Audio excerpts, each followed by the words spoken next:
કેમ છો બધા વિદ્યાર્થી મિત્રો? મજામાં? આજના ફરીથી આપણા નવા લેક્ચરની અંદર આપ તમામ મિત્રોનું ખૂબ ખૂબ હાર્દિક સ્વાગત છે મિત્રો.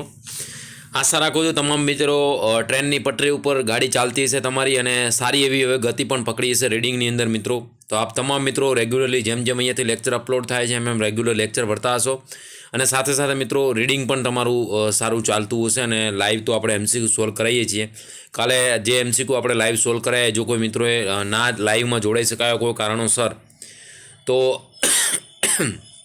રેકોર્ડેડ લેક્ચર મિત્રો જોઈ લેજો, કારણ કે કાલના લાઈવની અંદર ઘણું બધું ઇમ્પોર્ટન્ટ કન્ટેન્ટ હતું કે જે એક્ઝામમાં પૂછાય એવું છે. બરાબર, તો કાલે આપણે જે ન્યુઝિયા વોમિટિંગ, ડાયજેશન, એબ્ઝોર્પ્શનના ડિસઓર્ડર હતા એની અંદર આપણે મિત્રો જોયું હતું.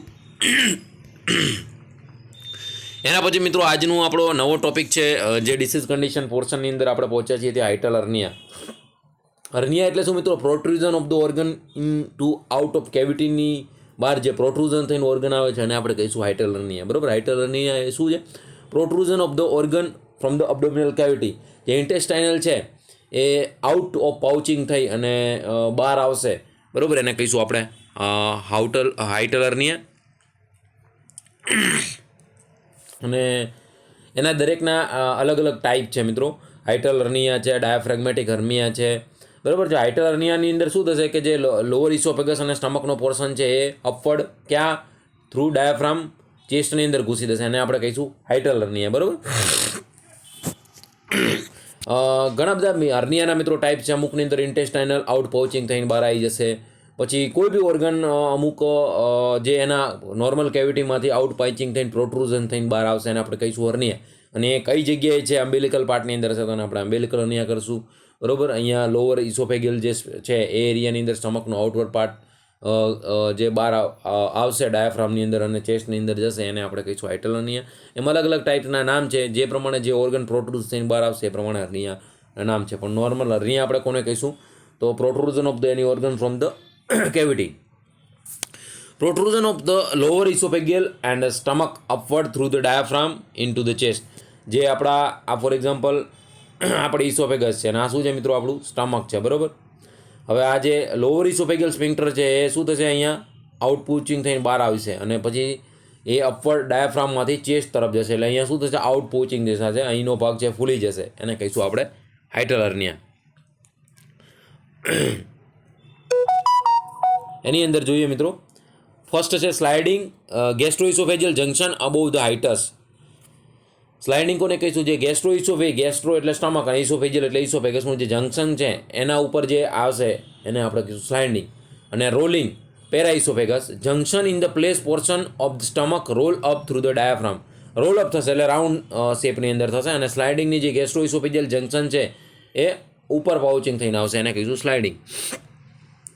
કોઝિસ શું? તો મિત્રો weakness in the lower esophageal sphincter. Lower esophageal સ્પિંક્ટરના વીકનેસના લીધે જે આઉટ પાઉચિંગ થશે related to the increase abdominal pressure. Abdominal કેવિટીની અંદર પ્રેશર ઇન્ક્રીઝ થવાના લીધે long term bed rest patient હશે એની અંદર, અને કોઈ ટ્રુમાના લીધે આઉટ પાઉચિંગ થઈ અને જે ઇસોફેગસનું અને સ્ટમકનું જે જંક્શન છે લોઅર ઇસોફેજિયલ સ્પિંક્ટર અને સ્ટમક છે આઉટ પાઉચિંગ થઈ અને ડાયાફ્રામમાંથી ચેસ્ટની અંદર જશે, એને આપણે કહીશું હાઇટલ હર્નિયા. તો એના કોઝિસ કોઈ બી હોઈ શકે મિત્રો. લોઅર ઇસોફેજિયલ સ્પિંક્ટર છે એ વીકનેસના લીધે હોઈ શકે, કોઈ ટ્રુમાના લીધે હોઈ શકે, લોંગ ટર્મ બેડ રેસ્ટના લીધે હોઈ શકે, અને ખાસ અબડોમિનલ પ્રેશરના લીધે. જો અબડોમિનલ પ્રેશર ઇન્ક્રીઝ થશે તો એના લીધે શું થઈ શકે? અપવર્ડ આવી શકે છે. બરાબર, સાઇન સિમ્ટમની અંદર મિત્રો શું જોશે એની અંદર? તો જનરલાઇઝ એપિગેસ્ટ્રિક પેઇન. અહીંયા હાઇટલ હર્નિયા છે એટલે એપિગેસ્ટ્રિક પેઇન થશે, કારણ કે જે સ્ટમકનો કન્ટેન્ટ જે ગેસ્ટ્રિક કન્ટેન્ટ છે અપવર્ડ આવવાની શક્યતા ખરી, એટલે હાર્ટબર્ન અને એપિગેસ્ટ્રિક પેઇન જોવા મળશે. First that shift to the right lower quadrant. જે રાઇટ સાઇડનો લોઅર ક્વોડ્રેન્ટ છે એની અંદર પેશન્ટને પેઇન ફીલ થશે. Pain at the McBurney point. મિત્રો એપેન્ડિક્સની અંદર જે પેઇન ફીલ થાય છે જે પોઈન્ટ અહીંયા અમ્બિલિકલ પાસે, એને કહીશું મેકબર્ને પોઈન્ટ. આ પણ અહીંયા સ્ટાર કરું છું. એક એપેન્ડિક્સની અંદર મેકબર્ને પોઈન્ટ ઉપર પેઇન થશે અને એક આ હાઇટલ હર્નિયાની અંદર. આ ધ્યાન રાખજો. એલિવેટેડ ટેમ્પરેચર, પેશન્ટનું ટેમ્પરેચર વધશે. Nausea vomiting, elevated white blood cell over the 4000 થી 11000 હોય આપણા નોર્મલ. બરાબર, તો એ પણ WBC સેલ પણ એલિવેટેડ થશે. તો આ બધા સાઇન સિમ્ટમ પેશન્ટની અંદર જોવા મળશે અને અમુક વાર ન્યુઝિયા વોમિટિંગ ખાસ થશે, કારણ કે જે ગેસ્ટ્રિક કન્ટેન્ટ છે ઇસોફેગસ જે નોર્મલ પ્લેસથી અબોવ આવી ગયું છે તો બેક રિફ્લેક્सेस વારંવાર રહેશે તો પેશન્ટને હાર્ટ પેઇન સાથે સાથે હાર્ટ બર્ન સાઇડ આપણે એને કહીએ છીએ હાર્ટ બર્ન એસિડિટી, બરાબર. એના લીધે પેશન્ટને શું થશે? ન્યુઝિયા, વોમિટિંગ અને ડિસ્કમ્ફોર્ટ થશે. ટ્રીટમેન્ટ મિત્રો હાઇટલ હર્નિયાની આપણે શું કરીએ છીએ કે ડ્રગ થેરાપી સાથે સાથે પછી સર્જિકલી મેનેજમેન્ટ કરવું પડે. ડ્રગ થેરાપીની અંદર H2 રિસેપ્ટર એન્ટાગોનિસ્ટ જે આપણી ટ્રીટમેન્ટ છે, H2 રિસેપ્ટર બ્લોકર્સ કે જે સ્ટમકનું સિક્રેશન એસિડિક કન્ટેન્ટ છે એને ડિક્રીઝ કરશે, બરાબર. એન્ટાસિડ આપણે મેડિસિન કહીએ છીએ. ટ્રેગમેટ છે, જેન્ટેક છે, પેપ્સિડ છે, રિડ્યુસ સ્ટમક સિક્રેશન એ શું કરશે? સ્ટમકને સિક્રેશન છે એને રિડ્યુસ કરશે. એન્ટાસિડ છે શું કરશે? ન્યુટ્રલાઇઝ સ્ટમક એસિડ, સ્ટમકનું જે એસિડ છે એને ન્યુટ્રલાઇઝ કરશે. H2 રિસેપ્ટર બ્લોકર છે. પછી પ્રોટોન પંપ ઇનિબિટર છે. H2 રિસેપ્ટર બ્લોકરની અંદર કઈ ડ્રગ આવશે મિત્રો? રેનિટિડિન, ફેમોટિડિન, નિઝાટિડિન, બરાબર. અને પ્રોટોન પંપ ઇનિબિટરની અંદર કઈ આવશે? બેન્ટ્રોપ્રાઝોલ, ઓમિપ્રાઝોલ, રાબેપ્રાઝોલ, આ બધી ડ્રગ્સ. પછી રિગ્લાન, પ્રોપલસીડ ઇન્ક્રીઝ ધ સ્ટમક એમ્પટિંગ. રિગ્લાન અને પ્રોપલસીડ છે શું કરશે? સ્ટમકને એમ્પટી તરત કરશે, જેના લીધે હાર્ટ જે બર્ન થાય છે, અપવર્ડ આઉટ પાઉચિંગ થઈ ગયું છે ગેસ્ટ્રિક અને ઇસોફેગસનું, તો એના લીધે જે ન્યુઝિયા વોમિટિંગ થાય એની શક્યતા ઓછી થઈ જશે. ડાયટ થેરાપીની અંદર મિત્રો decrease the caffeine fatty food. Fatty food જે હશે આપણે ઓછું કરશું. સેમી સોલિડ અને લિક્વિડ ઉપર પેશન્ટને વધારે રાખશું. આલ્કોહોલ, રિડ્યુસ એલિએસ્ટોન અને એસિડ એન્ડ સ્પેસિફાઈ ફૂડ. ટૂંકમાં જે ફેટી ફૂડ છે, એસિડિક ફૂડ છે, સ્પાઇસી ફૂડ છે એ પેશન્ટને આપણે ઓછું લેવાનું કહીશું. અને ડિક્રીઝ જે શું કહેવાય સોલિડ ટાઈપના ફૂડ છે, સ્પાઇસી ફૂડ છે, એસિડિક ફૂડ છે એ આપણે પેશન્ટને અવોઇડ કરવાનું કહીશું. એની સાથે સેમી સોલિડ ફૂડ લઈશું. પેશન્ટને સેમી સોલિડ ફૂડ લેવા માટે એને પેશન્ટને આપણે એડવાઇસ આપીશું, બરાબર. એના પછી મિત્રો મેનેજમેન્ટની અંદર તો એનું મેઇન છે ડાયટ થેરાપી તમે કરાવી શકો છો, પણ એની સાથે સાથે એની સર્જરી મેઇન છે કે જે આઉટ પાઉચિંગ થયું છે એને કરેક્શન કરી એની પ્રોપર જગ્યાએ પ્લેસ આપી અને રાખશે, જેથી કરીને એ જે એનું ફંક્શન છે પ્રોપરલી થાય. પછી નિસેન ફંડો એપ્લિકેશન કે જે આઉટ પાઉચિંગ થયું છે એને પ્રોપર એની જગ્યાએ બેસાડી અને ત્યાં એને પછી એંગ્લિક પ્રોસ્થેટિસ એની જગ્યાએ પ્રોસ્થેટિક પણ મૂકી શકાય છે. તો બરાબર આ સર્જરી છે કે જેની અંદર નિસેન ફંડો એપ્લિકેશન અને એંગ્લેક્લિક પ્રોસ્થેસિસ એક પ્રોસ્થેસિસ મૂકીને એને જેમ આપણે કેમ અમ્બિલિકલ હર્નિયા હોય તો એની અંદર એક જાળી મૂકીને એને આપણે સીલ કરી દઈએ જેથી આઉટ પાઉચિંગ ન થાય. સેમ અહીંયા જે લોઅર ઇસોફેગિયલ સ્ફિંક્ટર છે ત્યાં એક પ્રોસ્થેટિક મૂકશે જેથી કે એબ્ડોમિનલ પ્રેશર વધવાના લીધે ફરીથી પાછું આઉટ પાઉચિંગ ન થાય. અને નિસન ફંડો એપ્લિકેશનની અંદર જે આઉટ પાઉચિંગ થયું છે એને પ્રોપરની જગ્યાએ પાછું બેસાડશે, બરાબર, કે એને પ્રોપર એના ઓર્ગનની જગ્યાએ મૂકી અને પછી ત્યાં સ્ટીચ લેશે. કેરની અંદર શું આવશે મિત્રો? એસેસમેન્ટ છે, પેશન્ટના પેઇન રિલીફ માટે મેડિકેશન, વોચ ફોર એસ્પાયરેશન ના કરે એના માટે આપણે ધ્યાન રાખીશું. ન્યુટ્રિશનલ સ્ટેટસ પેશન્ટનું મેન્ટેન રાખશું અને એની સાથે સાથે એને એજ્યુકેશન આપશું કે તમે જ્યારે ખાંસી ખાઓ કે કફિંગ સ્નીઝિંગ કરો જ્યારે, બરાબર, ત્યારે એકદમ ધીમે ધીમે કરવાનું, કારણ કે ઇન્ટ્રા એબ્ડોમિનલ પ્રેશર વધશે તો પાછું આઉટ પાઉચિંગ થવાની શક્યતા રહેશે, બરાબર. તો આપણું હર્નિયા છે એમાં પણ હાઇટલ હર્નિયા કે જે લોઅર ઇસોફેગલ સ્પિન્ક્ટર અને સ્ટમકનો ઇસોફેગસ અને ગેસ્ટ્રો એટલે સ્ટમકનો જે પોર્શન છે એ આઉટ પાઉચિંગ થઈને ડાયાફ્રામથી ચેસ્ટની અંદર ધસી જશે અને એને કહીશું આપણે હાઇટલ હર્નિયા. એના માટે મેનેજમેન્ટની અંદર આપણે ડાયટ થેરાપીની અંદર ખાસ સ્પાઇસી ફૂડ બધું અવોઇડ કરશું.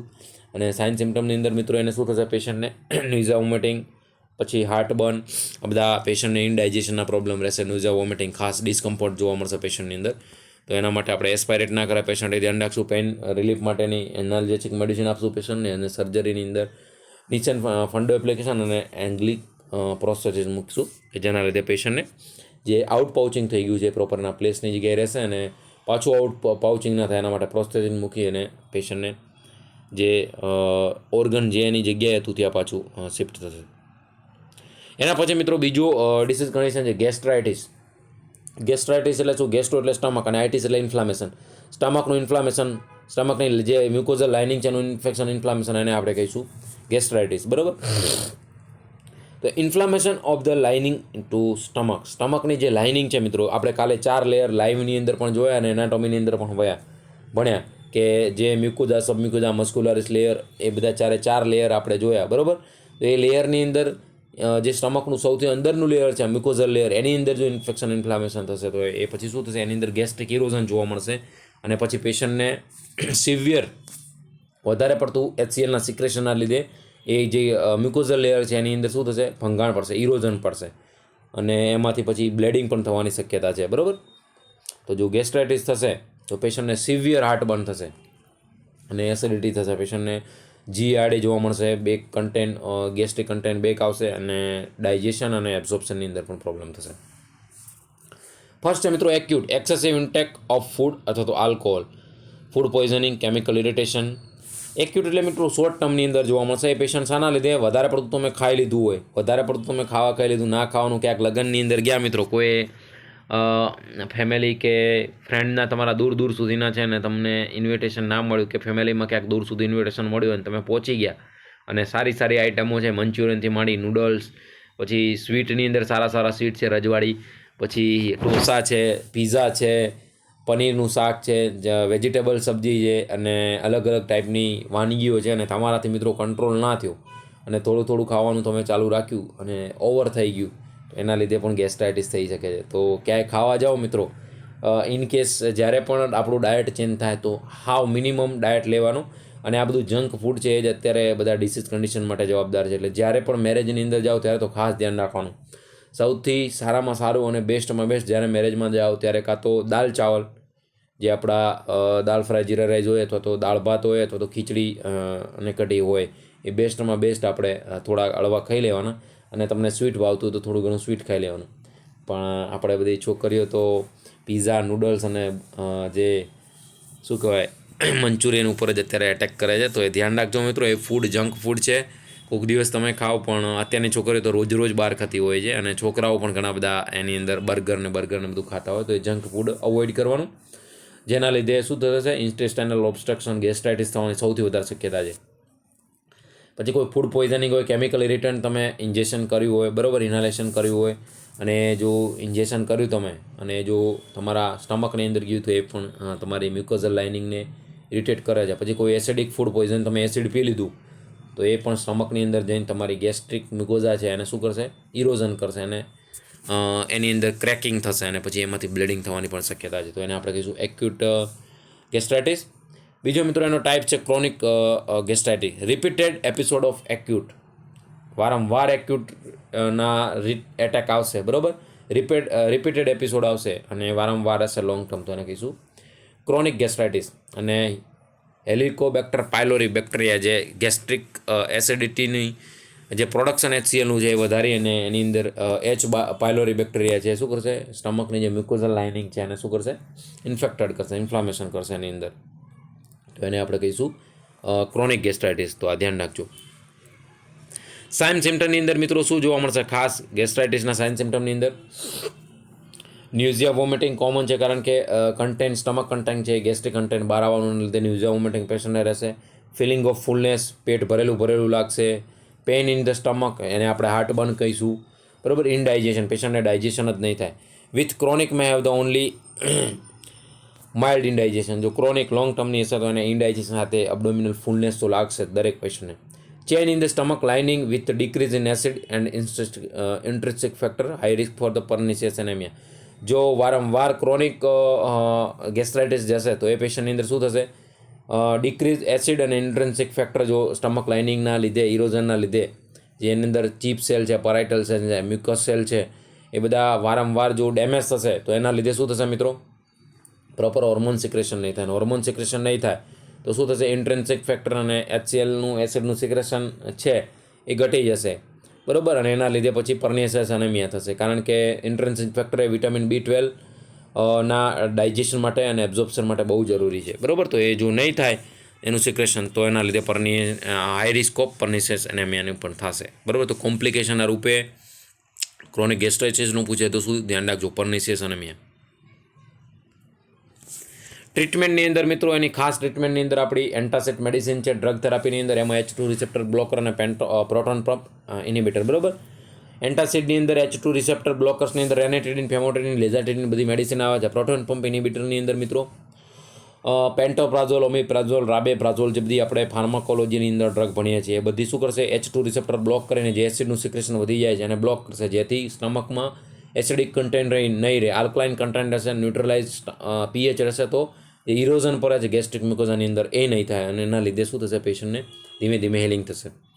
એન્ટીકોલિનર્જિક મેડિસિન છે બાન્થિનિન છે, રોબિન્યુઅલ છે, બેન્ટાઇલ છે. પછી સુક્રાલ ફેટ ખાસ છે, જેની અંદર કેરાફેટ છે કે જે શું કરશે, પેશન્ટને ગેસ્ટ્રિક જે એસિડિક કન્ટેન્ટ છે એને ન્યુટ્રલાઇઝ કરશે. એન્ટીબાયોટિક મેડિસિન છે, ફ્લેઝિલ છે, ટેટ્રાસાયક્લિન છે, બાઇક્ઝિન છે. આ બધી મેડિસિન શું કરશે, પેશન્ટને જે ઇન્ફ્લામેશન થયું છે, જોઈએ હેલિકોબેક્ટર પાયલોરીના લીધે થશે એને કિલિંગ કરશે અને એનો જે ગ્રોથ છે એને અટકાવશે, જેથી જે આપણું ગેસ્ટ્રાઇટિસ થયું છે એ પ્રિવેન્ટ થશે. બરાબર. ટ્રીટમેન્ટ ગોલની અંદર શું છે મિત્રો, relief symptom, promote healing, prevent complication and recurrence. તો એના માટે આપણે જે તમે જંક ફૂડ ખાઓ છો એ જંક ફૂડ અવોઇડ કરવાનું. વારંવાર એકદમ માઇલ્ડ ખીચડીને શાક ઉપર આવી જવાનું, ખીચડીને કઢી ઉપર, બરાબર, દાળ અને ભાત ઉપર આવી જવાનું, કે એકદમ હળવો ખોરાક ઇઝીલી ડાયજેસ્ટ થઈ જાય એવો. અને સ્પાઇસી ફૂડ, એસિડિક ફૂડ બધું અવોઇડ કરવાનું. જે પેશન્ટને ગેસ્ટ્રાઇટિસ થયો છે, ઘણી બધી અત્યારની પબ્લિકને 70થી 80% પબ્લિકને ગેસ્ટ્રાઇટિસનો પ્રોબ્લેમ છે. એનું કારણ શું છે, આ બધું ખાવાનું, ડાયટ ચેન્જ થયો હોય મિત્રો. અને આ જિંદગીની અંદર, લાઈફની અંદર જે આ બધા ડિસીઝ કન્ડિશનો ઘૂસ્યા છે ને, એનું મેઇન કારણ શું છે, આપણો ડાયટ. પહેલાંના જમાનાની અંદર લોકો બાજરાના રોટલા અને ઘી, ગોળ, તાજું ભેંસનું દૂધ, સવારે ખીર, ખીચડી, બરાબર, પછી આ બધી બંટીઓ ને એ બધી એના ખીચડીઓ બનાવીને ખાતા આ બધું, બરાબર. એના લીધે શું થતું, હાઇજેનિક ફૂડ મળતું હતું. અત્યારે બધા શું છે, એ બધું ગાયબ થઈ ગયું. અત્યારના છોકરાઓને એવું ક્યારેય ભાવશે જ નહીં. તમે જોજો અત્યારના છોકરાઓને શું ભાવશે, મંચુરિયન, નૂડલ્સ, બરાબર, પછી પીઝા, બર્ગર, વડાપાવ, દાબેલી, બરાબર, આ બધું પકોડી, આ બધું કોનું ફૂડ છે ફેવરેટ, આ બધી અત્યારની જનરેશન છે. અને તમે પણ એમાં આવી જતા હશો ઘણા બધા મિત્રો. એમાં છોકરીઓ તો ખાસ રોજ એકાંતરે દિવસે એને પકોડી તો ખાવા જોઈશે જ. પછી નૂડલ્સ, પછી મંચુરિયન, રેગ્યુલરલી વીકેન્ડના અંદર એક વીકમાં રોજ એમને ઘણા બધા લોકોની આ ટેવ હશે કે જેને એવરેજ વીકની અંદર 1-2 વખત તો આ બહારનું જંક ફૂડ ખાતા જશે. તો મિત્રો જો ખાતા હોય તો અવોઇડ કરજો, કારણ કે એની બહુ જ સાઈડ ઇફેક્ટ આવે છે અને તમને અત્યારે ખબર નહીં પડે, એ લોંગ ટર્મે એની ઇફેક્ટ આવશે. અને જે આ મેદાનો લોટને એની અંદર અત્યારે ભેળસેળ કરીને તમે જોતા હશો, ફૂડ સેફ્ટી ડિપાર્ટમેન્ટવાળા કેટલી બધી રેડ પડે છે એની અંદર. આર્ટિફિશિયલ તેલો, આર્ટિફિશિયલ અમુક વસ્તુઓ બનાવીને યુઝ કરે છે. એ આપણા શરીર માટે શું છે, આ કેન્સરને બધા અમુક બીમારીઓ માટે એને ઉશ્કેરે છે, ઇરિટેન્ટ કરે છે. અને ડાયજેસ્ટિવ સિસ્ટમનો પણ આ ગેસ્ટ્રાઇટિસ છે, બીજા ઘણા બધા ઇન્ટેસ્ટાઇનલ ઓબ્સ્ટ્રક્શન છે, બરાબર, ઇનડાઇજેશન છે, એ બધા પ્રોબ્લેમની અંદર આ બધાનો રોલ સૌથી અગત્યનો છે. બરાબર. તો આપણે ધ્યાન રાખીએ કે બને ત્યાં સુધી આપણા ઘરનું શાક રોટલી ઉપર ફોકસ કરીએ. અને બહારનું જે જંક ફૂડ ખાઓ છો મિત્રો, આજે તમે મંચુરિયન, પછી નૂડલ્સ ને પિઝા ને બર્ગર ને એ જો ખાતા હોય, પકોડીઓ તો ઓછું કરી દેજો મિત્રો, કારણ કે એના લીધે ઘણું બધું ગેસ્ટ્રાઇટિસ ને બીજી કોમ્પ્લિકેશન થઈ શકે છે. કેરની અંદર મિત્રો ગુડ હાઇજીનની સાથે સાથે સાઇન સિમ્ટમ જે છે એને આપણે મેનેજમેન્ટમાં ભાગરૂપે ડાયટ થેરાપી ઉપર ફોકસ કરશું. Pain relief medication, adequate nutrition, hydration therapy ઉપર, સ્ટ્રેસ મેનેજમેન્ટ અને એજ્યુકેશન. સ્ટ્રેસ મેનેજમેન્ટના લીધે સ્ટ્રેસ અલ્સર પણ થઈ શકે છે, એના લીધે પણ ગેસ્ટ્રાઇટિસ થઈ શકે છે. તો જો મિત્રો લોંગ ટર્મની અંદર તમારા રૂટીન લાઈફની અંદર ક્યાંય પણ કોઈ એવો પ્રોબ્લેમ આવ્યો તો જિંદગીની અંદર હંમેશા હું કહું છું મિત્રો, ભગવાન દ્વારકાધીશે આપણને આ એક મનુષ્યનો અવતાર આપ્યો છે, આ કરોડો રૂપિયાનું આપણું માનવ શરીર બનાવ્યું છે, એ જ આપણા માટે ભગવાને ગોડ ગિફ્ટેડ છે. બરાબર. તો એની અંદર ક્યાંય બી કોઈ એવો મોડ આવે લાઈફની અંદર ડિમોટિવેટ થવાનો, કે તમે બધું ત્યાં હારી ગયા છો, તમે બધું લોસ થઈ ગયા છો, તો ક્યારેય મિત્રો નેગેટિવ થિંકિંગ તરફ નહીં જવાનું. ભગવાને આપણા માટે જે કર્યું છે બેસ્ટ કર્યું છે, બરાબર.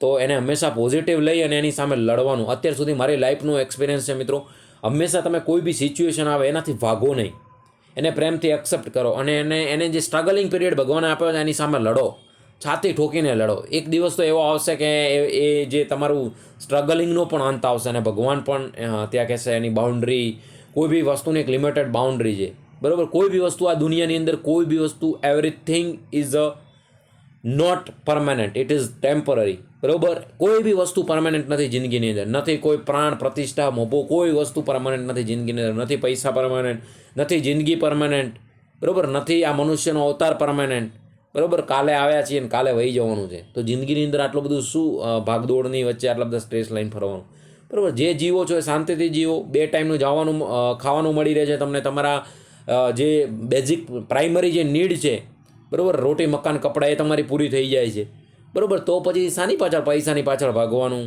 પછી લોકોના રવાડે ચડીને અત્યારની યુથ જનરેશન કોકે ફોર્ચ્યુનર લાય કે કોઈ 4 વ્હીલ ગાડી લીધી તો લોનો ઉપર 4 વ્હીલ ગાડી લેવાની અને પછી લોનવાળા ખેંચી જાય હપ્તા ભરવાની ત્રેવડ ના હોય તો, બરાબર. લોકો સારા સારા બાઇકો ખરીદે છે, લોકો સારા સારા મૂવી જોવા જાય છે, લોકો ફલાણું ઢીકણું XYZ. તમારામાં જેટલી ત્રેવડ હોય એટલું તમારે કૂદવાનું, બરાબર. સ્વાભાવિક વસ્તુ છે જિંદગીની અંદર, તો તમારે ક્યારેય સ્ટ્રેસ લેવાનું આવશે જ નહીં, બરાબર ને. એવો કોઈ રસ્તો પસંદ નહીં કરવાનો કે જેના લીધે તમને ને તમારા ફેમિલીવાળાને મમ્મી પપ્પાને તકલીફ થાય.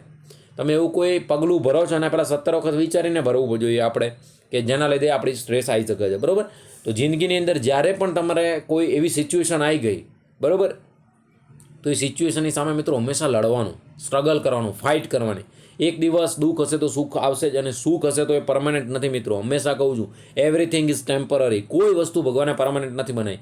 જો પરમાનન્ટ બનાવી હોય ને તો આ માણસ છે ને કોઈને જીવવા નહીં દે, બરાબર. એટલે ભગવાને બહુ વિચારીને બનાવ્યું છે. એટલે એવરીથિંગ ઇઝ ટેમ્પરરી. જિંદગીની અંદર ક્યાંય ઉતાર ચઢાવ આવે, લાઈફની અંદર ક્યાંય એવો મોડ આવે મિત્રો. આના ઉપર હું સાયકેટ્રિકના જે આ મેન્ટલી હેલ્થ ઉપર સેમિનાર પણ ફ્રીની અંદર કરું છું. ઘણા બધા સ્કૂલોની અંદર, ઘણા બધા કંપનીઓની અંદર જઈને ફ્રીમાં સેમિનાર પણ કરું છું મિત્રો, કે મેન્ટલી હેલ્થ અત્યારની જનરેશન, અત્યારના યુવાઓ કયા સ્મોકિંગ, દારૂ, જુગારના રવાડે અમુક છોકરાઓ ચડી જાય છે અને એના લીધે આખું ફેમિલી ડિસ્ટર્બ થાય છે. પછી અમુક વ્યસનના રવાડે ચડી જાય છે, અમુક છોકરા છોકરીઓની પાછળ એમની જિંદગી બરબાદ કરે છે. ઘણા બધા એવા છે કે મેન્ટલ ઇસ્યુ છે, અમુકને આર્થિક પ્રોબ્લેમ હોય, એ બધાને આપણે મેન્ટલી ફ્રીમાં મેન્ટલ હેલ્થ ઉપર સેમિનાર પણ કરીએ છીએ, કે આ જિંદગીની અંદર મેન્ટલ હેલ્થ કેટલી ઇમ્પોર્ટન્ટ છે. અત્યારના જનરેશનની અંદર, અત્યારના યુગની અંદર, જનરેશન છોડો, અત્યારની યુગની અંદર 70 થી 80% લોકો સ્ટ્રેસમાં જ જીવે છે. કંઈકનો કંઈક પ્રોબ્લેમ છે, કંઈકનો કંઈક પ્રોબ્લેમ છે. તો એ સ્ટ્રેસમાં શું કામ જેવું છે મિત્રો? તમારી પ્રાઇમરી નીડ પૂરી થાય છે, રોટી કપાન મકરા, તમારે 2 ટાઈમ ભગવાન જમવાનું આપે છે, તમારા જોડે તમે શાંતિથી જીવી શકો એવા ભગવાને તમને આર્થિક પણ તમને આપ્યું છે. તો શાનો સ્ટ્રેસ લેવાનો મિત્રો? શાંતિથી આપણે જે ભગવાને આપ્યું છે એમાં આપણે બીજાના રવાડે ના ચડવું જોઈએ, કે બીજા લોકોએ એની ત્રેવડ હોય તો એ ગાડી લે, એની ત્રેવડ હોય તો નવા બાઇક લે, એની ત્રેવડ હોય તો નવા કપડાં પહેરે, બરાબર.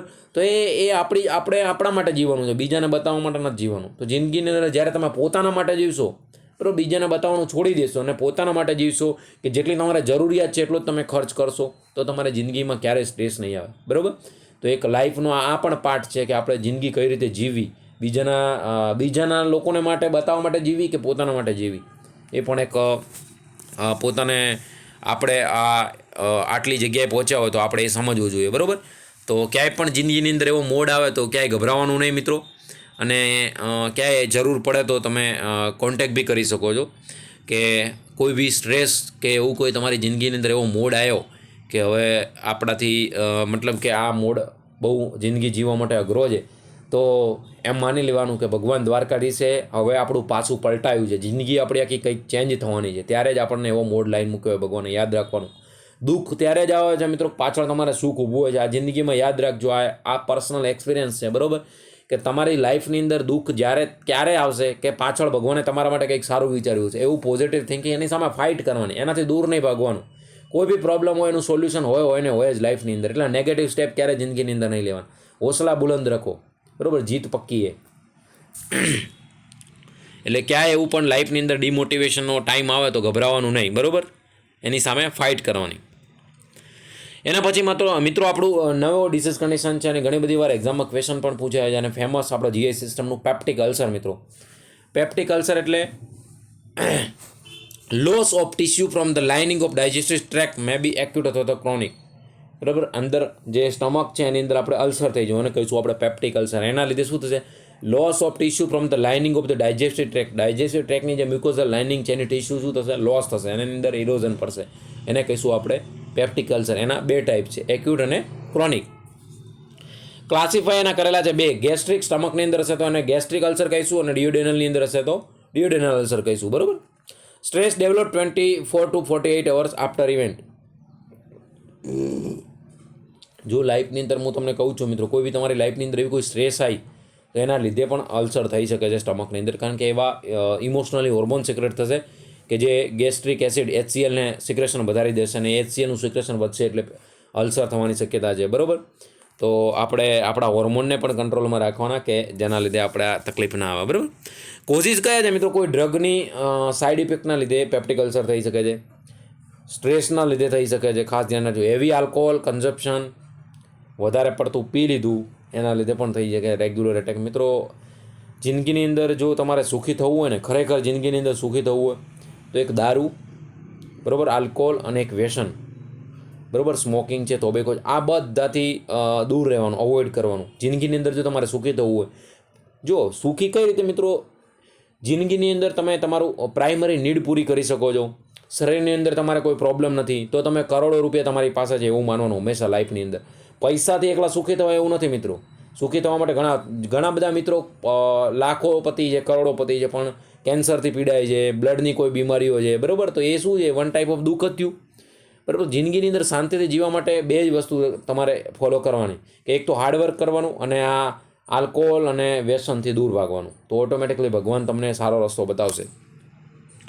હવે પેપ્ટિક અલ્સર થવા માટે મિત્રો કારણ કયા છે? કે કોઈ ડ્રગની સાઇડ ઇફેક્ટના લીધે પેપ્ટિક અલ્સર થઈ શકે છે, કોઈ સ્ટ્રેસના લીધે થઈ શકે છે, હેવી આલ્કોહોલ કન્ઝપ્શન અથવા ટોબેકો યુઝના લીધે થઈ શકે છે, ઇન્ફેક્શન તમને આગળ પણ આપણે જોયું હેલિકોબેક્ટર પાયલોરી, એચ પાયલોરી બેક્ટેરિયાના લીધે પણ થઈ શકે છે, condition that cues high gastric acid concentration, અને એવી કોઈ ડિસીઝ કન્ડિશન છે કે જે HClના સિક્રેશનની અંદર ભંગાણ રૂપ પડે છે, તો HClનું સિક્રેશન વધી જશે તો પણ આપણું ગેસ્ટ્રિક એસિડ વધશે, અને ગેસ્ટ્રિક એસિડ વધશે તો પેપ્ટિક અલ્સર થવાની શક્યતા છે, બરાબર. તો જો આપણા સ્ટમકની અંદર થશે તો આપણે ગેસ્ટ્રિક અલ્સર કહીશું, અને ડિયોડેનમની અંદર થશે તો એને શું કહીશું મિત્રો? આપણે ડિયોડેનલ અલ્સર કહીશું.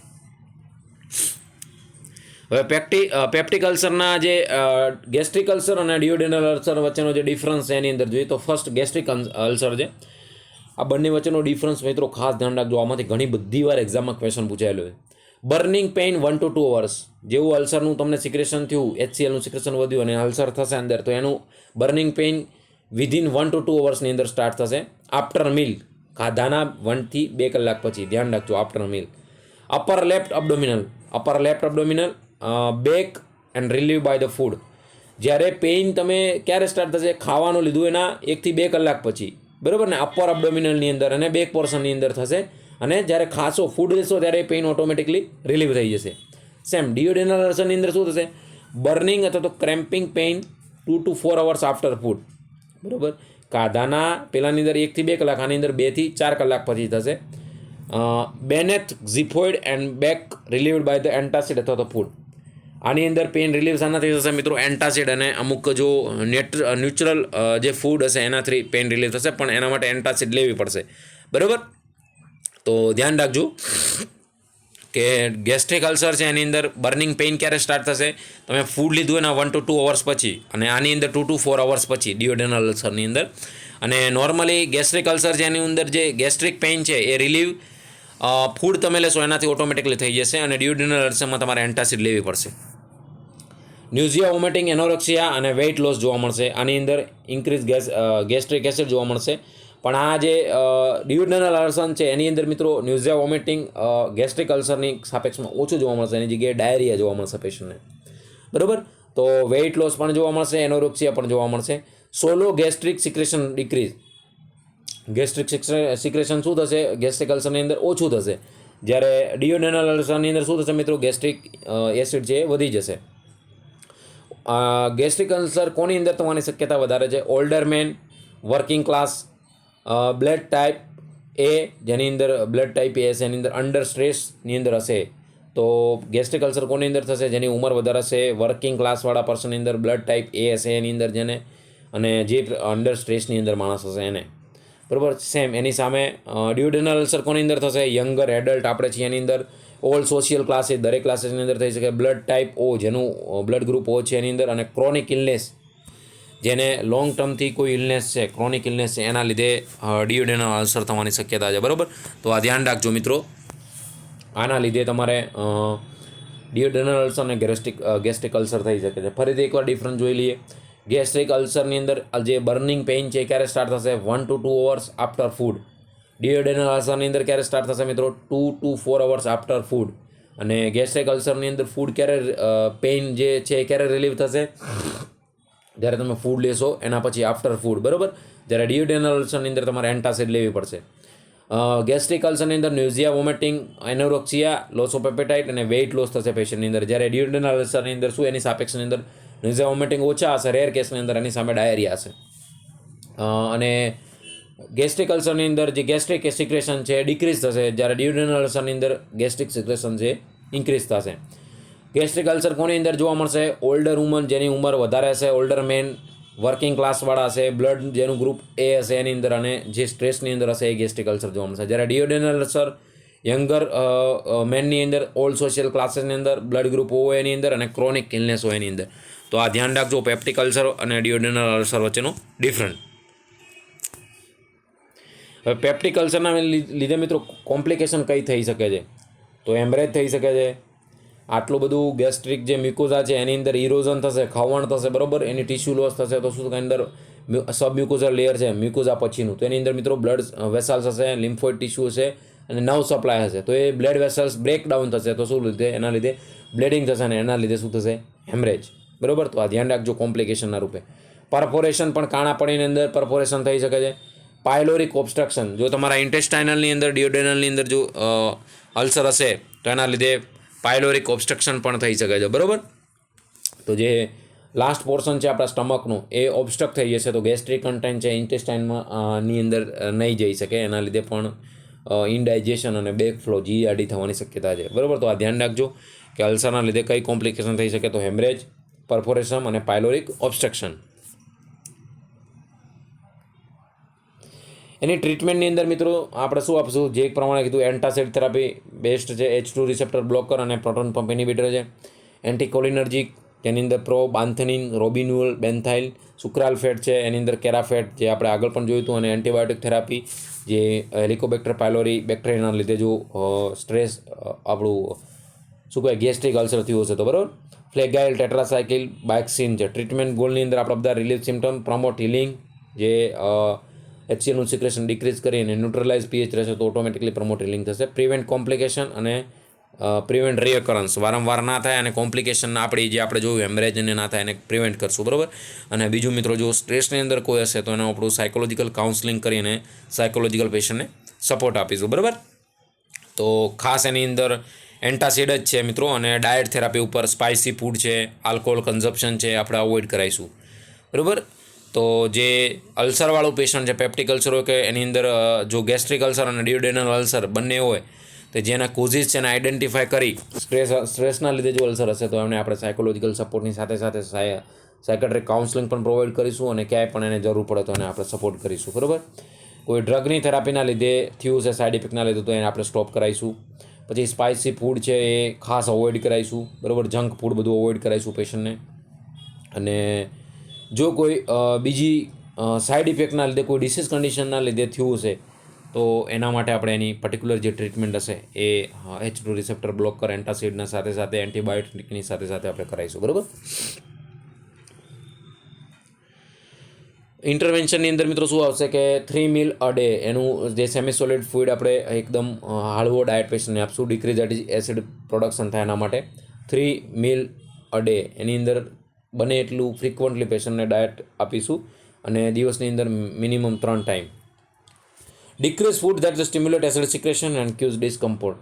જો ફૂડ પેશન્ટને ભૂખ લાગશે વધારે અને પેશન્ટ લેશે નહીં તો એ શું કરશે? ગેસ્ટ્રિક એસિડના સિક્રેશનને ઇન્ક્રીઝ કરશે, એના લીધે પણ એસિડિક થઈ શકે. તો જે આપણું ગેસ્ટ્રિક અલ્સર છે એ આપણે ફૂડ લીધા પછી ઓટોમેટિકલી એનું પેઇન રિલીવ થાય છે. તો બને એટલું એસિડિક ફૂડ અવોઇડ કર્યા પછીનું જે આપણું ફૂડ છે એ આપણે પેશન્ટને પ્રોવાઈડ કરશું.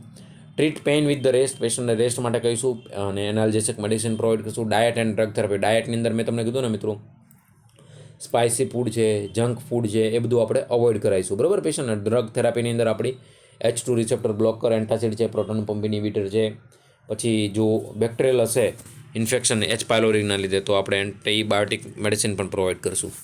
Education the stress management and relaxation technique. Stress management માટે જે કોઈ પ્રોબ્લેમનો સ્ટ્રેસ હશે એ સ્ટ્રેસ માટે આપણે સાયકોલોજીકલી સપોર્ટ કરશું પેશન્ટ, અને સાયકેટ્રિક કાઉન્સલિંગ પણ કરાવીશું કે જેના લીધે પેશન્ટને શું થાય?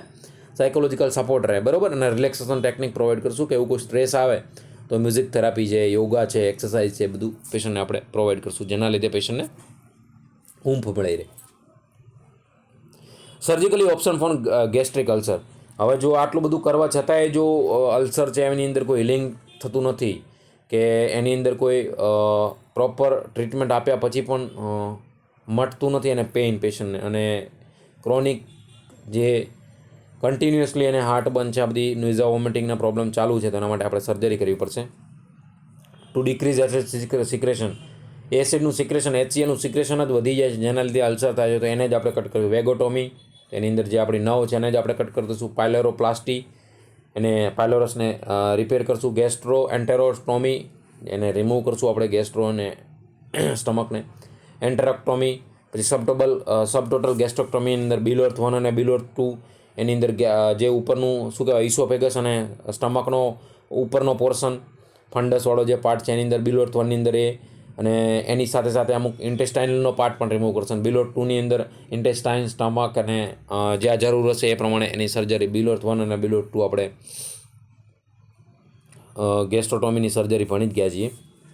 બિલોર્થ 1ની અંદર શું મિત્રો કે જે સ્ટમક અને ઇન્ટેસ્ટાઇનનો શરૂઆતનો ડિયોડેનલનો પોર્શન રિલીવ કરશે. બિલોર્થ 2ની અંદર સ્ટમક, ડિયોડેનમ, જેજ્યુનમ અને ઇલિયમની જરૂર પડે તો, અને લાર્જ ઇન્ટેસ્ટાઇનનો અમુક પાર્ટ પણ રિલીવ કરશે. બિલોર્થ 1 અને 2 તમે આપણે પીડિયાની અંદર પણ આવે છે આ બિલોર્થ 1 અને બિલોર્થ 2, તો ધ્યાન રાખજો. એની અંદર બીજું મિત્રો છે ખાસ આપણી વેગોટોમી, જે નવ સપ્લાય છે જેના લીધે પેશન્ટને પેઇન થાય છે. પછી પાયલોરોપ્લાસ્ટી છે, ગેસ્ટ્રોએન્ટેરોટોમી છે, એન્ટેરેક્ટોમી છે, સબટોટલ ગેસ્ટ્રોટોમી, જે ડિયોડેનલ અલ્સર છે એની અંદર બિલોર્થ 1 અને બિલોર્થ 2 પ્રોસિજર કરશે. બરાબર, તો આ ધ્યાન રાખજો. Care after gastric surgery, surgery કર્યા પછી આપણે કઈ કેર મિત્રો કરશું? પેશન્ટને નો સાઇન ઓફ કોમ્પ્લિકેશન એની, ગેસ્ટ્રિક ડાયલેશન, ઓબ્સ્ટ્રક્શન, પરફોરેશન. પેશન્ટને જ્યારે પણ આપણે સર્જરી થયા પછી એના કોમ્પ્લિકેશન ના થાય એના માટે આપણે ખાસ ધ્યાન રાખવું. ગેસ્ટ્રિક ડાયલેશન એટલે પેટ ફૂલાઈ ના જાય, ઓબ્સ્ટ્રક્શન કોઈ ના હોય, પરફોરેશન ના થયું એના માટે. પછી maintenance of nasogastric tube, NG tube દ્વારા જે આપણે ફીડિંગ આપીશું એ પેશન્ટનું મેન્ટેન કરશું. એની અંદર ખાસ સેક્શન છે. ડુ નોટ ઇરિગેટ અથવા રિસ્પોન્સિબલ, ડુ નોટ ઇરિગેટ અથવા તો રિપોઝિશન ધ ટ્યુબ, વારંવાર આપણે ટ્યુબને હલાવીશું નહીં અને રિપોઝિશન નહીં કરીએ. બરાબર. અને ટાઈપ્સ ઓફ ડ્રેનેજ, કઈ ટાઈપનું એની અંદર ડ્રેનેજ આવે છે એ ખાસ ધ્યાન રાખશું. જો અંદર બ્લીડિંગ કન્ટેન્ટ હોય તો આપણે તરત ડૉક્ટરને ઇન્ફોર્મ કરશું. તો આફ્ટર કેર સર્જરીની અંદર ખાસ પ્રાયોરિટી વાઇઝ ક્વેશ્ચન પૂછાય તો ધ્યાન રાખજો કે વારંવાર આપણે પેશન્ટને સક્શન કરીશું, એની જે ટ્યુબ છે એને ઇરિગેટ નહીં કરીએ અને વારંવાર એને રિપોઝિશન નહીં કરીએ. અને ટાઈપ્સ ઓફ ડ્રેનેજ છે એની અંદર ખાસ ઓબ્ઝર્વેશન કરશું કે એની અંદર કઈ ટાઈપનું ડ્રેનેજ આવે છે, અને એની કોમ્પ્લિકેશનના રૂપે જો પરફોરેશન, ઓબ્સ્ટ્રક્શન અને ગેસ્ટ્રિક ડાયલેશન ના થાય એ આપણે ખાસ ધ્યાન રાખશું. તો પેપ્ટિક અલ્સરવાળા પેશન્ટની અંદર ગેસ્ટ્રિક અલ્સર હોય કે ડિયોડેનલ અલ્સર હોય, આપણે એના બંને વચ્ચેનો તફાવત જોવો, એની સર્જરી જોઈ, એની આપણે મેડિસિન કઈ મેડિસિન દ્વારા ટ્રીટ કરી શકાય, એની ડાયવર્ઝન થેરાપી પણ આપણે જોઈ. તો કોઝિસ આઈડેન્ટિફાય કરી અને આપણે પેશન્ટને શું કહેવાય એની ટ્રીટમેન્ટ પ્રોવાઈડ કરશું. બરાબર. અને સર્જરી પછીની શું ટ્રીટમેન્ટ આપણે ફોલો કરવી એ ખાસ ધ્યાન રાખશું. એની અંદર સક્શન છે એને પ્રોપર મેન્ટેન એના માટે ધ્યાન રાખીશું. ટ્યુબને આપણે વારંવાર રિપોઝિશન નહીં કરીએ, એને ઇરિગેટ નહીં કરીએ. કઈ ટાઈપનું ડ્રેનેજ આવે છે એની અંદર જો બ્લીડિંગ કન્ટેન્ટ હોય તો આપણે ખાસ તરત ડૉક્ટરને ઇન્ફોર્મ કરશું. અને કોઈ એની પરફોરેશન કે ઓબ્સ્ટ્રક્શન થઈને કોઈ કોમ્પ્લિકેશન ન થાય એની ખાસ ધ્યાન રાખશું. તો આ આપણું પેપ્ટિક અલ્સર અને ડિયોડેનલ અલ્સરમાં ધ્યાન રાખજો, ગમે ત્યાંથી ક્વેશ્ચન પૂછાઈ શકે છે. ન્યુટ્રિશનની અંદર મિત્રો એડેક્વાઇટ ન્યુટ્રિશન આપણે પ્રોવાઈડ કરવા માટે પેશન્ટને નોન પર early gradually advance from the clear liquid to the full liquid then solid, ધીમે ધીમે લિક્વિડમાંથી સેમી સોલિડ અને સોલિડ એ તરફ જેમ જેમ સર્જરી પેશન્ટની થયેલી હોય તો આપણે હંમેશા કોઈ બી પેશન્ટને NBM રાખેલું નીલ પર ઓરલી, બરાબર, નીલ બાય માઉથ, એટલે કઈ પેશન્ટને લેવાનું નથી 12 કલાક 24 કલાક સુધી. ઘણી જેમ મેજર સર્જરી હોય તો એસ્પાયરેશન ના થાય એના માટે આપણે પેશન્ટને NBM રાખતા હોઈએ છીએ. તો NBM વાળા પેશન્ટને જ્યારે તમે શરૂઆત કરો છો કોઈ બી ફૂડ આપવાનું 12 કે 24 કલાક પછી સર્જરી પછી, તો મિત્રો હંમેશા તમારે પહેલાં લિક્વિડ આપવાનું, પાણી અપાવશે ડૉક્ટર. પાણી એને વોમિટિંગ અને ન્યુઝિયા નહીં થાય તો આપણે એને પછી પાણી પછી ધીમે ધીમે જ્યુસ અપાવશે, પછી સાદી ખીચડી અપાવશે. બરાબર. એમ લિક્વિડ, સેમી સોલિડ અને પછી લાસ્ટમાં સોલિડ ઉપર જઈશું આપણે. SS ફોર ન્યુઝિયા વોમિટિંગ, અબડોમિનલ ડિસ્ટેશન ખાસ. ગેસ્ટ્રિક અને ડિયોડેનલ અલ્સરવાળાને સર્જરી પછી ન્યુઝિયા વોમિટિંગ ખાસ, અને ગેસ્ટ્રિક ઇન્ફ્લામેશન અને ગેસ્ટ્રિક ઇન્સુફ્લેશન એટલે કે ગેસ્ટ્રિક જે આપણું પેટ છે ફૂલાઈ નથી ગયું ને, ડિસ્ટેન્શન અબડોમિનલ નહીં થયું ને, એની અંદર ખાસ, કારણ કે જો ગેસ ભરાઈ જશે તો પેશન્ટને ઇનડાઇજેશન થવાની પણ શક્યતા છે અને શું કહેવાય અબડોમિનલ ડિસ્કમ્ફોર્ટ થશે. Size of meal changes depend on the surgery. તમારી કઈ ટાઈપની સર્જરી થઈ છે, બિલોર્થ 1 બિલોર્થ 2 થઈ જશે તો એમાં સ્ટમક સાથે સાથે ઇન્ટેસ્ટાઇનનો પણ અમુક પોર્શન રિમૂવ કરી દીધો હશે તો ડાયરેક્ટ પછી ફૂડ છે ડાયરેક્ટ તમે જેવું લેશો એવું ઇસોફેગસમાંથી ક્યાં જશે, જેજ્યુનમ, ઇલિયમ અને લાર્જ ઇન્ટેસ્ટાઇનની અંદર. તો ડાયજેશનના બહુ પ્રોબ્લેમ થશે તો એની અંદર એકદમ લિક્વિડ ડાયટ લેવો પડશે, સેમી સોલિડ લિક્વિડ. તો it depends of time of surgery, કઈ ટાઈપની સર્જરી થઈ છે એના ઉપર ડિપેન્ડ છે કે તમારે શું કરવું, કઈ ટાઈપનો ફૂડ લેવો. બરાબર. Gastric surgery can have the serious effect on absorption of. જો ગેસ્ટ્રિક સર્જરી મિત્રો કરી, તમે ગેસ્ટ્રોટોમી કરીને સર્જરી આપણી ગેસ્ટ્રેક્ટોમી કરી, જો આખું સ્ટમક રિમૂવ કરી દીધેલું હશે તો વિટામિન B12નું ઇન્ટ્રિન્સિક ફેક્ટર નહીં હોય, અને બધા ચીપ સેલ છે, પરાઇટલ સેલ છે, મ્યુકસ સેલ છે, શું થશે બધા એની અંદરથી હોર્મોન સિક્રેટ નહીં થાય, તો વિટામિન ઇન્ટ્રિન્સિક ફેક્ટર રિલીઝ નહીં થાય, તો વિટામિન B12નું એબ્ઝોર્પ્શન ડાયજેશન ક્યાંથી થશે? Folic acid, iron, calcium, vitamin D, આ બધાની શું થશે મિત્રો? ડેફિશિયન્સી શરીરમાં થશે. બરાબર. તો જો ગેસ્ટ્રિક સર્જરીની સિરિયસ ઇફેક્ટ પૂછાય મિત્રો, અહીંયા ધ્યાન રાખજો. પેપ્ટિક અલ્સરની અંદર જે તમે ગેસ્ટ્રોએન્ટેરેક્ટોમી કહો કે ગેસ્ટ્રોટોમી કહો કે બિલોર્થ 1 બિલોર્થ 2 કહો, એની અંદર આ બધી કોમ્પ્લિકેશન જોવા મળશે. ખાસ આ સર્જરીની ખાસ મિત્રો મેજર કોમ્પ્લિકેશન છે. શું થશે? એબ્ઝોર્પ્શન શાનું થાય? વિટામિન B12 છે, આયર્ન છે, ફોલિક એસિડ છે, કેલ્શિયમ છે, વિટામિન D3 છે. બરાબર. આ બધાનું શું થશે? ડાયજેશન, એબ્ઝોર્પ્શન જ નહીં થાય. બરાબર. કારણ કે હોર્મોન સિક્રેશન નહીં થાય, પ્રોપર ડાયજેશન નહીં થાય, તો આની ડેફિશિયન્સી થશે, અને આની ડેફિશિયન્સીના લીધે બહુ મેજર કોમ્પ્લિકેશન થઈ શકે છે પછી. બરાબર. તો આ ખાસ આપણે ધ્યાન રાખવાની. આમાંથી ક્યાંક મિત્રો એક્ઝામમાં 100% ક્વેશ્ચન પૂછાશે. તો હવે આટલું બધું થિયરી ડિટેલમાં ભણ્યા પછી આપણે MCQ પણ સોલ્વ કરીએ છીએ, તો તમારા MCQ મિત્રો ખોટા ના પડવા જોઈએ. એજ્યુકેશનની અંદર મિત્રો આપણે પેશન્ટને શું પ્રોવાઈડ કરશું? તો રેઇનફોર્સ ડાયટ. પેશન્ટને પાછું ધીમે ધીમે લિક્વિડ ઉપરથી સેમી સોલિડ ઉપરથી સોલિડ, અને ટાઈપ્સ ઓફ સર્જરી ઉપર આપણે ડિપેન્ડ છે ડાયટ કયો આપશું. બરાબર. Teach the sign of complication, perforation, obstruction થાય તો અબડોમિનલ ડિસ્ટેન્શન માટે કોઈ બી કોમ્પ્લિકેશન થાય એના સાઇન સિમ્ટમ કયા હોઈ શકે એ પેશન્ટ આપણે પ્રોવાઈડ કરશું. અને avoid risk factor. Already surgery થયેલી છે મિત્રો, તો એના લીધે આપણે સ્પાઇસી ફૂડ છે, જંક ફૂડ છે, પેશન્ટને અવોઇડ કરશું. કે આ આટલી બધી સર્જરી થયેલી છે તો હવે તમારા ડાયજેશનમાં પ્રોબ્લેમ થઈ શકે છે, એના લીધે મેજર કોમ્પ્લિકેશન પણ થઈ શકે છે. બરાબર. તો જે પ્રમાણેની સર્જરી હોય એ પ્રમાણે ખાસ આ પેશન્ટની અંદર જે પ્રમાણેની સર્જરી કરી હોય તો આ પેશન્ટની અંદર પેપ્ટિક અલ્સર અને ડિયોડેનલ, જે ગેસ્ટ્રિક અને ડિયોડેનલ અલ્સરવાળાની અંદર, તો એ પ્રમાણેનો ડાયટ મેન્ટેન કરવાનો. લાઈફ લોંગ પ્રિકોશન આ પેશન્ટની અંદર શું આવશે મિત્રો? Life long precaution diet, DIET diet એનું મેઇન. જે પ્રમાણેની તમારી સર્જરી થઈ છે, જે પ્રમાણેનું તમારું પેપ્ટિક અલ્સર અને ગેસ્ટ્રિક અને ડિયોડેનલ અલ્સરની અંદર તમારું ડૉક્ટરે જે પ્રમાણે તમને કીધું એ પ્રમાણે આપણે ગુજરાતીમાં તમારા મમ્મી પપ્પા, તમારા દાદા દાદી કહેતા હશે કે ચરી પાળવી પડે. બરાબર. એ ચરી એ શું છે? ડાયટ. એ ડાયટ ડૉક્ટરે સ્ટ્રિક્ટલી ફોલો કરવાનું કીધું હોય, અને આની અંદર તો 101% તમારા ડાયટ ઉપર જ છે. પેપ્ટિક અલ્સરની અંદર જે ગેસ્ટ્રિક અને ડિયોડેનલ અલ્સરની અંદર 100% રિકવરીના ચાન્સીસ તમારા ડાયટ ઉપર છે. તમે જો એના ડાયટ જરૂરી નથી ને HCl પ્રોડક્શન કરે, સ્ટિમ્યુલેટ કરે એવો ડાયટ લીધો તો તમારે 100% કોમ્પ્લિકેશન થવાની જ. બરાબર. તો આનું મેઇન મેનેજમેન્ટ શું છે મિત્રો? ડાયટ થેરાપી, એની સાથે સાથે એન્ટાસિડ અને એન્ટીબાયોટિક થેરાપી તો છે જ. અને જો તેમ છતાં એના માટે જો પેપ્ટિક અલ્સર, તો આપણે એના માટે સર્જરી આટલી બધી જોઈ. વેગોટોમી છે, ગેસ્ટ્રોટોમી છે, ગેસ્ટ્રોએન્ટેરેક્ટોમી છે. બરાબર. બિલોર્થ 1 બિલોર્થ 2 છે, આ બધી સર્જરી છે. અને એના પછી કેટલી બધી સર્જરી પછી complication, vitamin B12, folic acid, vitamin D, બરાબર, આ બધાનું એબ્સોર્પ્શન થશે નહીં, અને એબ્સોર્પ્શન નહીં થાય તો બહુ સિરિયસ કોમ્પ્લિકેશન થશે. એની ડેફિશિયન્સીના લીધે બધા ડિસીઝ થવાની શક્યતા રહેશે. બરાબર. હવે એના પછી મિત્રો આપણું આગળનું ડિસીઝ કન્ડિશન છે સ્ટમક કેન્સર. ઇસોફેગસ જોઈ લીધું, ઓરલી જોઈ લીધું. બરાબર. તો સ્ટમકનું કેન્સર શું છે કે સ્ટમકની અંદર અબનોર્મલ સેલનો ગ્રોથ થશે. એની અંદર આપણે સ્ટમક કેન્સર અને કહીશું કે હાઇપરટ્રોફી, હાઇપરપ્લાઝિયા, બરાબર, મેટાસ્ટેસિસ, આ બધું જોવા મળશે. Rare 25,000 per year, common in male, African American over 70 and low socio economic status, 60% decrease in past 40 year. આ એનો રેશિયો છે, એની અંદર આપણે કંઈ પૂછાય એટલું બધું જોવાની જરૂર નથી. પણ સ્ટમક કેન્સરની અંદર મિત્રો શું થશે કે બિનાઇન જે આપણે ટ્યુમર હોય એની સામે મેલિગ્નન્ટ ટ્યુમરનો ગ્રોથ સ્ટમકની અંદર થશે, અને એને આપણે કહીશું stomach cancer. No sign symptom in early stage. જ્યારે કેન્સર 1-2 સ્ટેજની અંદર હોય ત્યારે આપણને ખબર જ નહીં પડે. ઘણા બધા એવા કેન્સર છે, અને તમારા આજુબાજુના કોઈ એરિયાની અંદર, તમારા રિલેટિવની અંદર, તમારા ફેમિલી મેમ્બરની અંદર જ્યારે કેન્સર 1-2 સ્ટેજની અંદર હશે ને મિત્રો, તો આપણે અમુક વાર નોર્મલ પેઇન થતું હોય તો અવોઇડ કરતા હોય. જ્યારે આપણને કેન્સર ડિટેક્ટ થાય કન્ફર્મેટિવ બાયોપ્સી ટેસ્ટ દ્વારા, ત્યારે આપણને કેન્સર 3 to 4 સ્ટેજની અંદર પણ અમુક વાર પહોંચી ગયું હોય છે. લેટ સ્ટેજ જ્યારે 3 અને 4 સ્ટેજની અંદર પહોંચે ત્યારે શું થાય? એની અંદર ન્યુઝિયા, વોમિટિંગ જોવા મળશે, અસાઇટિસ, ફ્લુઇડ અંદર ફિલ થઈ જશે એબ્ડોમિનલ કેવિટીની અંદર, લીવર એન્લાર્જમેન્ટ થઈ જશે, અબડોમિનલ માસ ઇન્ક્રીઝ થઈ જશે. બરાબર. તો પછી સિરિયસ કોમ્પ્લિકેશન થશે, અને પછી આપણે લાસ્ટની અંદર શું કરવું પડે? ગેસ્ટ્રોટોમી. આખી કેન્સર છે તો એના માટે આપણે સ્ટમકને જ કાઢી નાખવું પડે. બરાબર. Mets to the bone and lungs. 10% survival rate after 5 year, 5 વર્ષ પછી ઘટીને એનો સર્વાઈવલ રેટ ઘટી જશે જે પેશન્ટ સ્ટમક કેન્સરવાળું છે એના, કારણ કે ડાયજેશન અને એબ્ઝોર્પ્શનના પ્રોબ્લેમ વધી જશે અને એની સાથે સાથે ઘણી બધી સિરિયસ કોમ્પ્લિકેશન પણ થઈ જશે મિત્રો.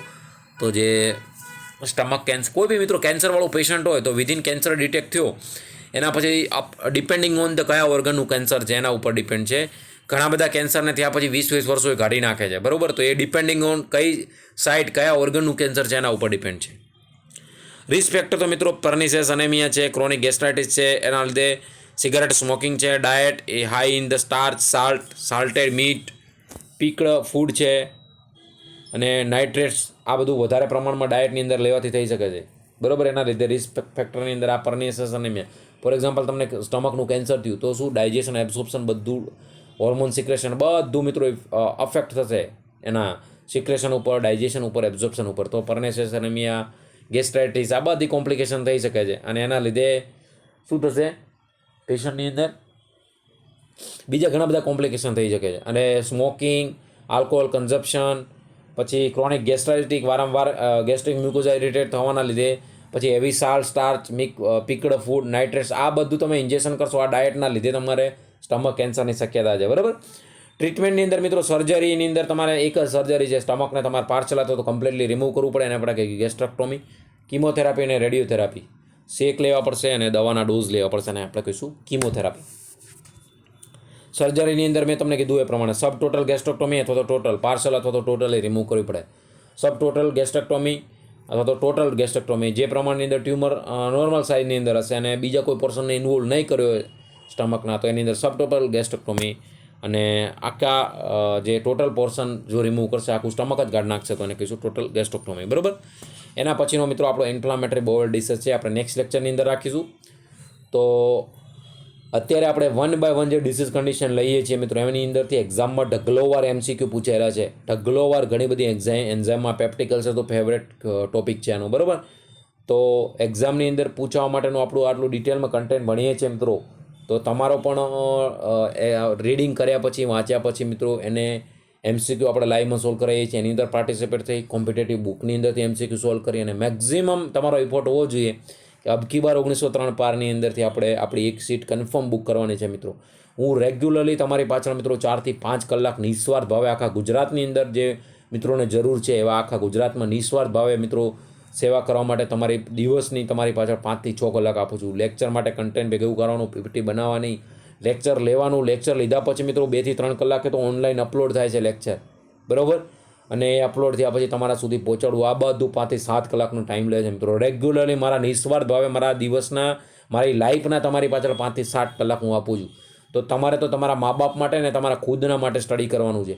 તો જો અત્યારે બી તમે નહીં જાગો, આ ગોલ્ડન ઓપોર્ચ્યુનિટીનો પણ લાભ નહીં લો તમે, તો પછી તમને તમારા મા બાપ અને તમારી ખુદની જાત, ઓવન પણ તમને તમારી ખુદની અંદરનો અંતરાત્મા પણ ક્યારેય માફ નહીં કરે.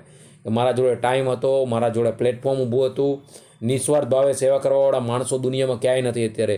અને આટલું બેસ્ટ ક્વોલિટેટિવ કન્ટેન્ટ તમને આપીએ છીએ કે હું મારું ખુદનું, જ્યારે હું મારું સ્ટડી પિરિયડમાં હતો ને ત્યારે મિત્રો યુનિવર્સિટીની અંદર ટોપરની અંદર જ્યારે માસ્ટર MSc નર્સિંગની અંદર ગુજરાતમાં ખાલી એક જ ગવર્મેન્ટ કોલેજ છે કે જ્યાં આપણે કોમ્પિટેટિવ એક્ઝામ આપી અને એ સ્કોલરની અંદર આખા ગુજરાતમાંથી સિલેક્ટ થવાનું, ત્યારે અને જ્યારે MScની અંદર જ્યારે ફાઇનલ યુનિવર્સિટીની એક્ઝામ ચાહે કેમ ન હોય ત્યારે પણ આપણે હંમેશા યુનિવર્સિટી ટોપ રેન્કમાં રહ્યા છીએ, બરાબર.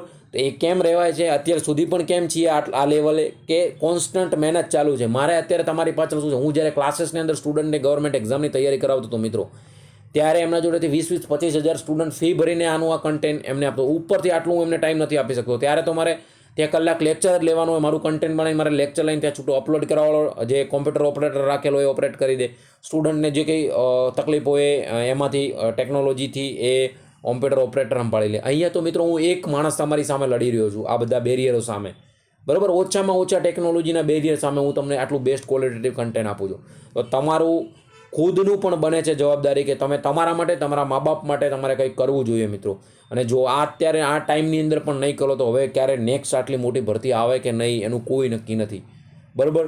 તો તમને ભગવાને મોકો આપ્યો છે તો કોન્સ્ટન્ટ વાંચતા રહેજો. ક્યાંય અટવાઓ તો મારો પર્સનલ નંબર મેં ગ્રુપની અંદર પણ છે, રેગ્યુલરલી તમારા જોડે વાતચીત પણ ઘણા બધા જે એક્ટિવ સ્ટુડન્ટ છે એના જોડે થાય છે, લાઈવની અંદર પણ બધા મળો છો. તો ક્યાંય અટકો તો તમે ડિમોટિવેટ થાવ તો હંમેશા હું તમને કહું છું, મારું તમારી સામે એક્ઝામ્પલ છે, સવારે 6 થી રાતનું 1 રેગ્યુલરલી વાંચે છે, રેગ્યુલરલી 6 થી રાતના 1 વાગે છે, ફેમિલી ટાઈમ, જોબ ટાઈમ,